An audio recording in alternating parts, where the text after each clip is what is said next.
kita berusaha dengan sangat keras menemukan vaksinnya. Vaksinnya sudah ada. Sekarang dalam tahap clinical trial terakhir. Ya. Nah sekarang Indonesia menjadi tempat clinical trial 3. Sudah jalan 2000-an lebih sudah disuntikan.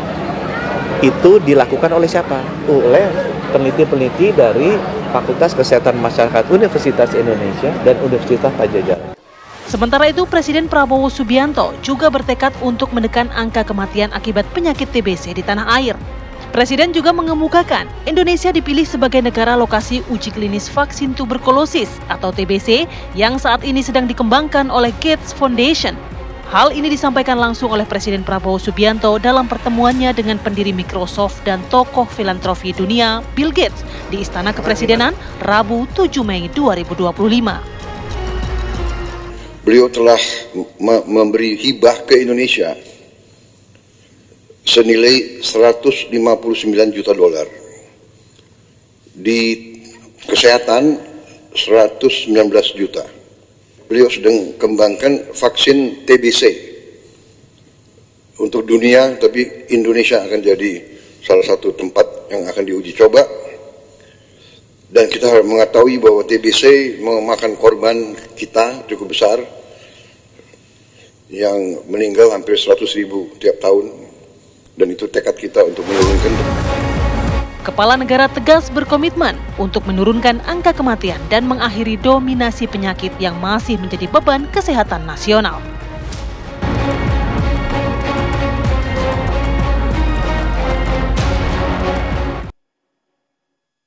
Ya pemirsa, harusnya ini jadi hal yang positif ya buat ke depan. Karena kan memang angka kematian tertinggi juga salah satunya ini penyebabnya adalah TB. Di Indonesia sendiri nih kita ranking kedua ya, bukan kebanggaan sebetulnya ya. Ranking kedua untuk kasus terbanyak kasus TB kematian, paru gitu ya. Gitu. Iya betul, di dunia aja itu setiap harinya ada 4.000 lebih begitu ya kematian karena TB. Tapi mungkin masih menuai pro kontra, Rifi. Terutama yang kontra ini masih khawatir gitu dengan adanya bantuan pembiayaan dari Bill Gates ini, apakah nanti ada dampak seperti misalnya kebijakan kesehatan nasional kita mungkin akan tidak mandiri begitu ya, terpengaruh dengan pembiayaan asing gitu. Nah itu juga akan kita bahas. Oke, untuk membahas itu dan menguak itu semua, kita hadirkan narasumber yang kompeten sekali nih pagi ini ya. Di Apa Kabar Indonesia Pagi. Sudah lama tidak berjumpa dengan Profesor Dr. Erlina Burhan. Ini peneliti utama nasional vaksin tuberkulosis. Selamat pagi. Assalamualaikum. Selamat pagi. Sehat? Assalamualaikum. Bu Dokter. Alhamdulillah sehat banget. Alhamdulillah bisa di studio sehat berarti insya Allah. Dan juga yang luar biasa nih Dokter Widiawati, juru bicara Kemenkes RI yang bergerak dari Banten tadi pagi subuh-subuh. Demi datang ke sini ya. Demi datang ke sini gitu. Bu Wid, terima kasih. Terima sudah kasih, sudah Bu hadir. Wid. Sehat ya? Alhamdulillah. Alhamdulillah. Oke, saya ingin pertama langsung ke Dokter Erlina deh. Dokter Erlina, sebetulnya kalau bicara soal vaksin tuberkulosis ya, itu apakah memang baru saat ini aja karena masyarakat kan melihat kan heboh kemarin ya? itu ada orang nomor 1 lah bisa dikatakan kekayaannya gitu datang ke Indonesia, atau memang Indonesia sendiri sudah mandiri sudah menjalankan proses vaksin ini begitu Bu? Jadi vaksin M72 ini prosesnya sudah panjang sebetulnya. Panjang ya prosesnya? Sudah lama, 26 tahun yang lalu inisiasinya. Itu diinisiasi di Belgia oleh GSK.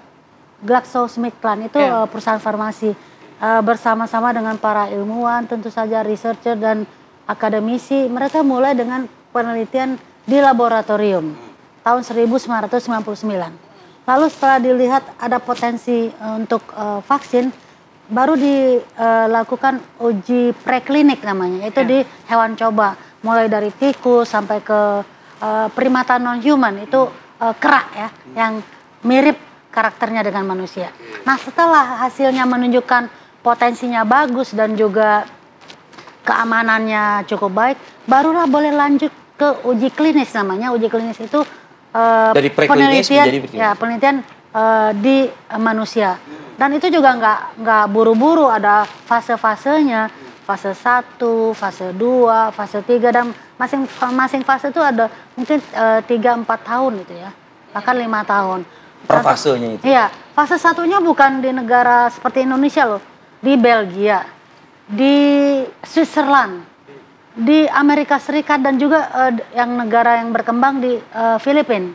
Ya, karena pada fase 1 ini menunjukkan hasil yang juga baik, potensinya bagus untuk keberhasilan, maka kemudian baru lanjut ke dapat izin lanjut ke fase 2. Dan untuk fase 2 ini butuh partisipan yang lebih banyak dibandingkan fase 1. Artinya apa? Artinya butuh dana yang cukup besar. Nah ini mulai tahun 2014 nih fase 2. Nah, 2014 ya? 2014. 99 ke 2014. Jadi Glaxo dan beberapa konsorsium juga berusaha mencari dana. Akhirnya yang step in adalah Bill and Melinda Gates Foundation. Ini. Ya, yang mendanai fase 2 ini. Dan fase 2 ini hasilnya juga baik. Makanya kemudian konsorsiumnya lanjut dan bahkan untuk fase 3 bukan Bill and Melinda Gates Foundation saja yang memberikan donasi, tapi juga banyak yang concern. Iya, Wellcome Trust dari Inggris. Ya. Itu efek sampingnya sejauh ini gimana? Efektivitasnya berapa persen? Efektivitas di fase 2 itu 50%. Tapi itu sudah menunjukkan suatu memenuhi syarat untuk dibuat ke fase berikutnya, dilanjutkan maksudnya. Dan mudah-mudahan di fase 3 ini efikasinya akan lebih tinggi lagi. Dan juga dengan keamanan yang memang sudah terbukti sebelumnya aman dan mungkin fase 3 ini lebih aman lagi. Dan melibatkan 20.000 partisipan loh. Wih, di 5 negara. Bertambah terus ya. Makin tambah terus. Siapa yang mampu membayar? Berarti ini ya sekarang bukan filantropik. Berarti sekarang itu Indonesia itu di fase ketiga masuknya ya? Iya. Okay. Dan itu menurut saya suatu keberuntungan. Kenapa? Ya karena ya akhirnya kita ikut dalam suatu uji klinis yang Indonesia ikut aktif berkontribusi, yang mana kalau ini berhasil kan nama Indonesia juga tercatat kan.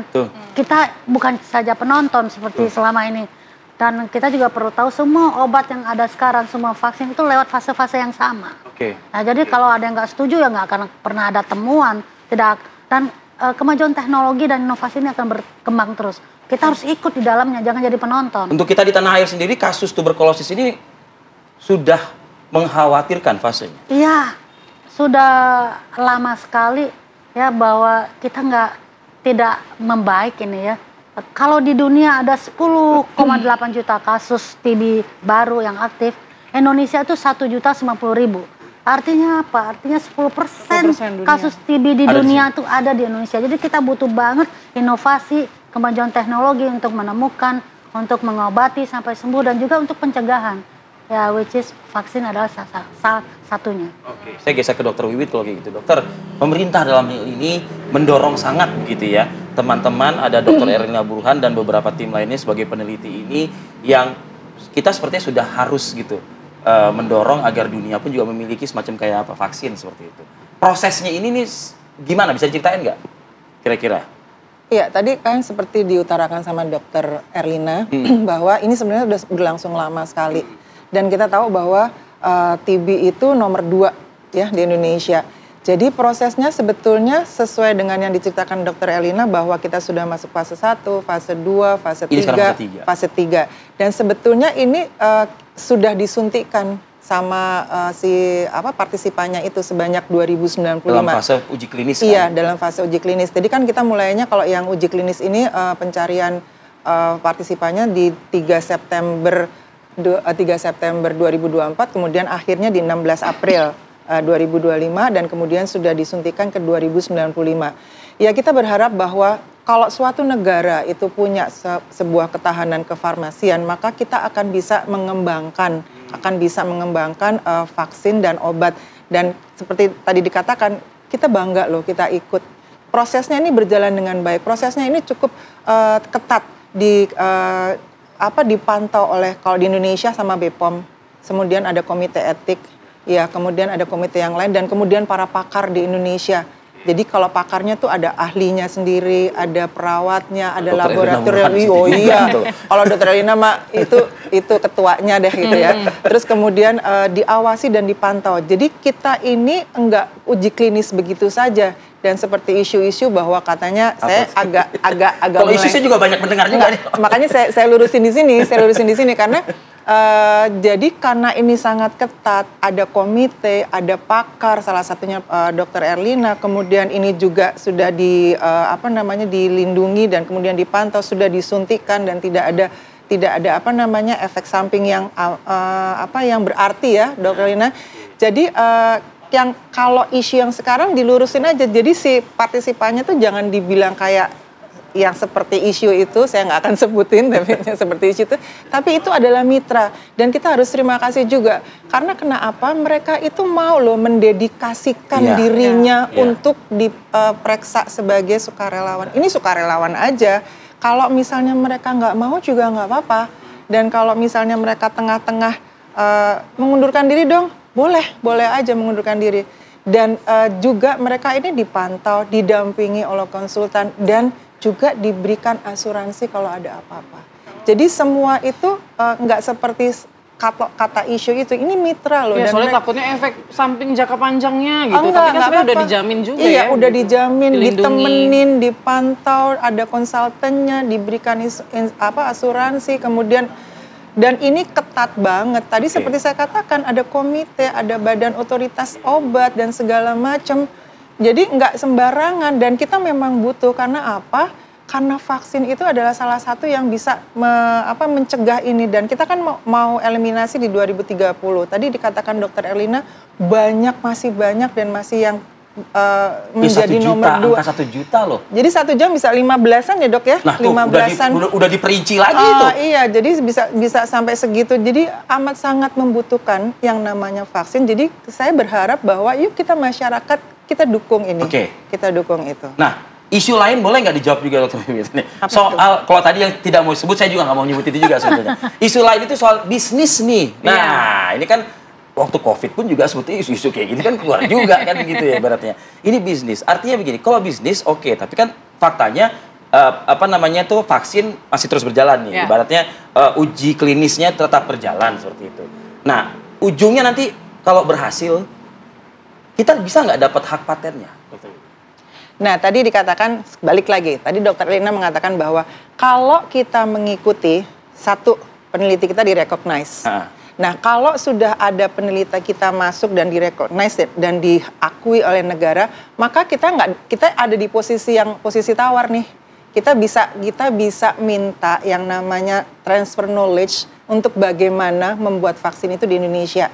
Gitu kan, supaya apa? Supaya akses. Dan mengingat Bill Gates sudah datang, hubungan dengan Pak Prabowo juga cukup dekat begitu. Posisi tawar itu bisa nggak? Lah itu kan sekarang penelitian. Ini kan Bill Gates ini mendanai penelitiannya. Itu. Ya nggak apa. Jadi kita coba berpikir. Saya khawatirnya mereka merasa punya rights-nya gitu misalnya. Kita kan pasti ada pembahasan sendiri. Kita coba berpikir bahwa semua dilakukan untuk masyarakat gitu. Karena sekarang kembali lagi TB-nya tuh nomor 2 loh. Dan penelitinya sudah bekerja begitu beratnya. Terus kemudian sukarelawan sudah ada. Nah ini kan sebenarnya arahnya nanti kalau misalnya vaksin itu baik, bermanfaat, maka tadi posisi tawar, kemudian kita bisa dapat transfer knowledge, kemudian kita bisa memproduksi sendiri, maka akan lebih murah, gitu kan? Akan lebih murah dan lebih banyak aksesnya bisa dijangkau. Jadi coba berpikir bahwa kita punya masyarakat Indonesia yang sakit TB itu banyak banget, yang meninggal tiap jam tuh banyak banget. Semua kembali lagi untuk masyarakat. Jadi kita utamakan itu dulu gitu ya. Berjuang kan pemerintah juga berjuangnya untuk masyarakat. Kita kan kepingin Indonesia itu apalagi 2045 adalah Indonesia emas. Kita kepingin semua insya Allah sehat. Ya kayak Bu Erma saya kan kepingin sehat juga ya Bu ya. Iya kan, jadi ayo kita dukung itu yang namanya semua kegiatan untuk masyarakat baik vaksin atau obat. Bagaimana juga garda terdepan dalam proses uji klinis vaksin ini, Profesor Dr. Erlina Burhan menanggapi isu tersebut usai jeda, dokter. Kita akan kembali saat lagi.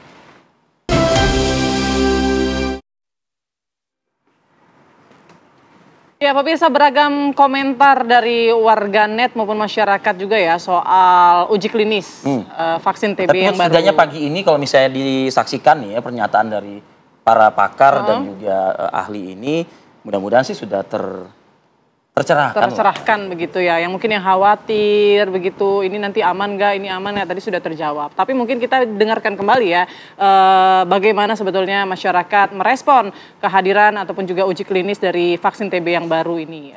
Kita sudah terhubung dengan Syahda Yustisa. Syahda, bagaimana komentar masyarakat, Syahda? Baik, selamat pagi Putri Windasari, Arif Fadil, dan juga pemirsa. Memang benar sekali bahwasannya vaksin TBC yang akan diberlangsungkan di Indonesia ini menimbulkan polemik.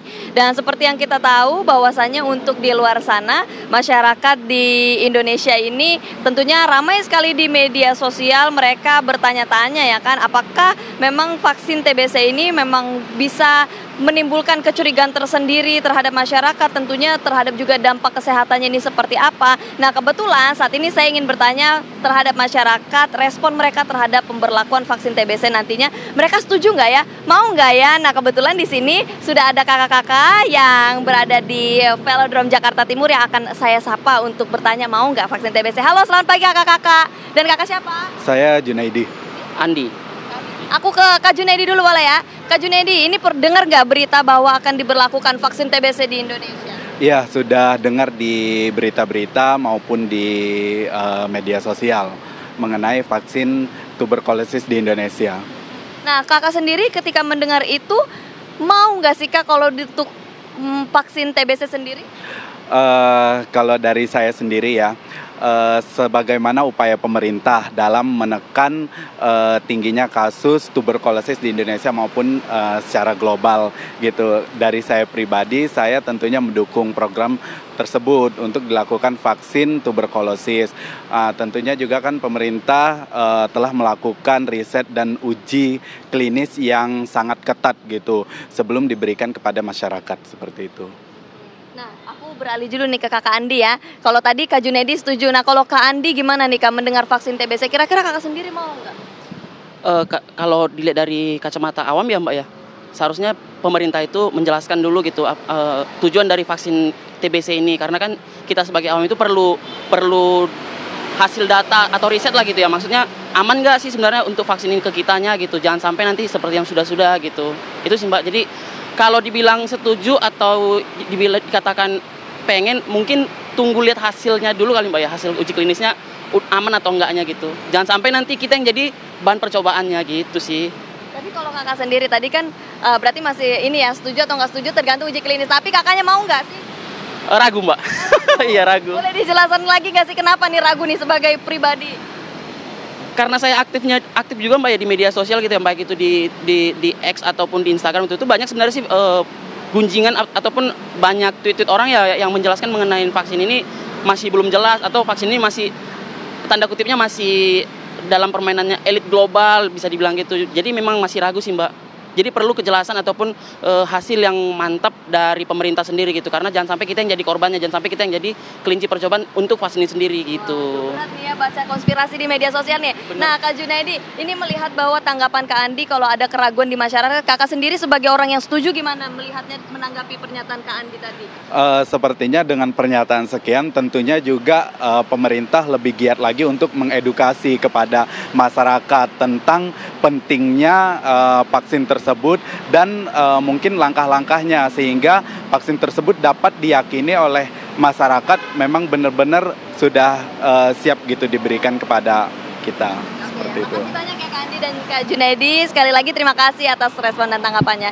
Ya itu tadi dia Putri dan juga Arif Fadil, beberapa tanggapan masyarakat. Ada yang setuju, ada juga yang tidak setuju. Yang tidak setuju bukan berarti tidak mau ya, tetapi ada keraguan di sana karena membaca berbagai banyaknya pemberitaan yang berada di media sosial. Sementara pihak yang lainnya menyatakan setuju karena menurutnya adalah ini upaya terbaik salah satunya yang dilakukan oleh pemerintah untuk mengantisipasi kematian yang lebih parah akibat tuberkulosis. Sementara demikian kembali ke studio. Artinya kalau masih ragu itu belum jelas sekali sosialisasi kayaknya. Enggak gini, kalau masih ragu itu makanya boleh ngikuti media sosial. Media mainstream jangan dilupain, pagi ini media mainstream bermain soal ini. Ya nonton gitu kan, itu. nonton. Tapi ada yang pro dan kontra, ada yang setuju, ada yang bersedia tadi. Ada yang tidak bersedia, ada yang bersedia tadi ya. Mungkin langsung saja Bu Erlina bisa menanggapi gitu ya, bahwa masih ada masyarakat yang ragu gitu. Baik itu dari efek samping, jangka pendek, jangka panjangnya. Mungkin bisa diyakinkan lagi nih publik bahwa aman sebetulnya vaksin TB yang lagi diuji klinis ini. Iya, kan ini masih berlangsung ya, penelitian baru akan berakhir sekitar tahun 2028. Ya. Karena kalau untuk rekrutmen dari partisipannya udah selesai, seperti disampaikan tadi di April 2025. Ya. Tapi kita ikutin terus nih, melihat efek sampingnya, kemudian efektivitasnya seperti apa. Salah satu bukti itu kan fasenya aja bergerak kan dari 1, 2, nah sekarang udah 3. Iya. Nah, gitu loh. Tapi kalau kita lihat di fase-fase sebelumnya dari keamanan sudah oke. Cuma sekarang kita lihat efikasinya pada jumlah yang lebih banyak, yaitu 20.000 orang. Dan saya sih optimis ya bahwa ini efikasinya akan baik sehingga akan muncul vaksin baru. Tapi satu hal lagi, di global saat ini bukan kandidat vaksin satu-satunya. Ada 15 kandidat vaksin yang sedang dalam pengembangan juga. Mereka berproses juga. Berproses juga, ada masih fase 1, fase 2, fase 3, ya sama dengan M72 ini. Tapi memang yang paling advance adalah ini, yang mendekati hampir selesai. Dan kalau dikatakan kalau aman ya kita tunggu nanti pengumumannya kalau sudah selesai. Kita kan nggak bisa di tengah jalan. Ya, tapi kalau saya dari peneliti melihat selama ini juga pasien-pasien, bukan pasiennya ini karena orang sehat ya, partisipan yang ikut tuh paling ya nyeri pada saat suntikan, gitu ya? pegel-pegel, dan kalaupun demamnya. Bukankah semua orang kalau divaksin emang pegel-pegel kan rasanya? Iya, dan demamnya juga 2-3 hari hilang kok. Hilang. Nah, jadi sumeng lah gitu ya. Sumeng, dan saya kira sih itu sangat-sangat tolerable ya. Tapi kan kita tunggu sampai selesai. Oke, Dokter Erlina, mengapa Indonesia, saya cukup kaget loh bicara data tadi, Dokter Erlina memaparkan 1 juta ya dokter ya gitu. Betul. Apa sih masalah di Indonesia terkait dengan penularan, penyebaran TB ini begitu loh? Ya, jadi memang tuberkulosis itu penyakit yang menular yang disebabkan oleh kuman dan penularannya cukup mudah loh. Jadi kalau ada seseorang yang sakit TB nggak diobati, ya kalau dia batuk, bersin, bahkan berbicara itu bersama droplet yang keluar dari mulut atau hidungnya itu ada kuman.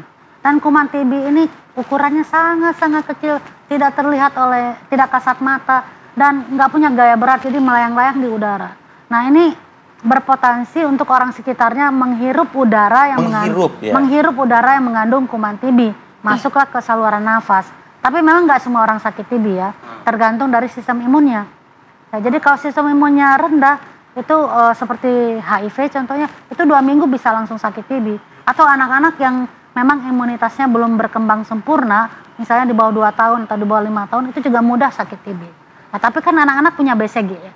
Ya, vaksin BCG itu kan vaksin untuk TB itu, mencegah TB, tapi memang efektivitasnya lebih kepada anak-anak. Yang vaksin M72 ini yang sedang kita teliti, ini untuk remaja dan dewasa. Artinya dokter, kalau anak-anak sudah dapat BCG, dan bila nanti ini berjalan vaksin M72 ini, perlukah disuntikan lagi kepada anak tersebut? Enggak, ini bukan untuk anak-anak, tapi untuk remaja dan dewasa. Ketika dia dewasa, masih perlu juga itu? Kalau memang termasuk kelompok yang berisiko ya kita anjurkan untuk divaksin. Walaupun dia sudah BCG sebelumnya waktu kecil. Waktu kecil. Gitu. Iya, kan BCG pada saat remaja dan dewasa sudah tidak efektif. Ya, jadi memang perlu kita vaksin baru. Boosternya M72 tadi gitu ya. Iya, kita sih nggak bilang booster ya, tapi ini vaksin untuk remaja dan dewasa. Gitu ya. BCG itu efektif buat anak-anak, tapi tidak menjamin 100% nggak sakit TB. Contohnya masih ada loh. Berapa itu BCG efektif? Bisa sampai usia 5-10 tahun tuh masih bisa. Ya. Tapi memang kenapa dikatakan tadi banyak di Indonesia, masalahnya juga ada hubungan sistem imun ini dengan kondisi ekonomi. Karena imun ini kan juga bisa terjaga kalau nutrisi kita bagus, asupan nutrisi, kemudian juga tidak merokok. Merokok itu memperlemah sistem imun juga, kemudian istirahat yang cukup, tidur yang cukup. Nah ini langsung waduh. Enggak, ketika istirahat mah kita langsung waduh gitu. Bangun pagi-pagi dok masalahnya dok. Dan bahkan juga mengelola stres loh. Stres yang berkepanjangan itu pada suatu titik akan bisa juga menurunkan sistem imun. Bukannya untuk menjadikan ini sebagai teror lah gitu ya. Karena kan kan kita perlu tahu juga Dokter Erlina. Ciri-ciri orang dengan TB paru tuh? Ya, orang yang dengan TB paru ini biasanya dia batuknya berulang-ulang, agak lama. Batuknya nggak lama, bukan batuk dahem-dahem kayak Rizky lihat. Tadi Rivi batuk lagi. Jadi kayak gitu. Biasanya sih aman ya? Aman, itu. Dia tuh batuknya gitu-gitu ya dok? Ya, batuknya biasa berdahak. Oh, biasa berdahak. Biasa berdahak. Ada ciri khas warna tertentu? Enggak selalu, bisa dia dahaknya bening, bisa kekuningan, bisa kehijauan, bahkan kadang-kadang bercak darah. Ada bercak darah. Ya. ini lebih dari 2 minggu biasanya. Tapi bukan batuk saja, kadang-kadang dimulai dengan demam-demam yang tidak terlalu tinggi, sehingga orang nggak sadar. Malah meratakan, oh saya demam karena kurang minum biasanya. Jadi kayak batuk flu biasa ya, sebetulnya gejalanya mirip. Kadang-kadang juga disertai, bukan kadang-kadang banyak disertai dengan nafsu makan yang menurun. Akhirnya nggak mau makan, berat badannya turun. Jadi banyak yang kurus-kurus ya. Meskipun pagi-pagi saya, tapi kalau ada restoran Padang, saya suka mampir kok, tenang aja lah. Kalau ngelihat dari berat badan sih kayaknya aman sih, saya jadi nggak khawatir. Karena tadi udah batuk-batuk juga nih dok, gitu kan. Tapi tenang aja Put, nanti kita lihat restoran Padang loh Put, tenang aja lah. Dan pada orang tertentu ada keringat di malam hari. Oke. Ya walaupun udah hujan tetap keringetan gitu ya. Oke. Jadi kalau ada yang punya gejala demikian, segeralah memeriksakan diri ke puskesmas atau rumah sakit yang ini obatnya gratis loh, disediakan oleh pemerintah. Jadi TB itu adalah penyakit yang bisa diobati sampai sembuh dan bisa dicegah. Ya, asal mau dan tidak malu ya, karena banyak juga yang sakit malu. Stigma loh masalahnya. Tugasnya Bu Wit nih, menghilangkan stigma tentang TB di Indonesia. Karena banyak pasien-pasien saya terlambat datang. Saya katakan kenapa, kan udah batuk 3 tahun. Ya soalnya takut nanti kalau diperiksa ternyata saya TB, saya takut ketahuan TB. Nggak diperiksa tapi ngeluarin. Iya, nah itu dia. Takut dijauhi, kalau kerja takut dipecat, kalau sekolah takut nggak punya teman. Baik, terakhir mungkin Bu Wiwit, ini ada kritik juga nih soal pembiayaan besar yang dari lembaga asing ini nantinya. Ya, ini nantinya akan membuat penerima uji klinis, salah satunya ini Indonesia, ini sangat bergantung pada kebijakan lembaga tersebut dan kita jadinya menyampingkan nih kebutuhan lokal kita. Nah, mungkin Anda bisa menjawab kritik tersebut. Sebenarnya nggak sampai segitu juga, karena memang kan ada pembahasan tersendiri untuk filantropi ini. Jadi ini dari pendanaan ini saat ini hanya untuk pengembangan vaksin TB. Dan kita memang perlu sekali vaksin TB ini karena apa? Karena ini belum ada untuk usia remaja dan usia dewasa. Hanya sampai dikatakan meskipun anak kecil udah, tapi ternyata yang dewasa sama remaja belum. Jadi kita jalankan ini dulu.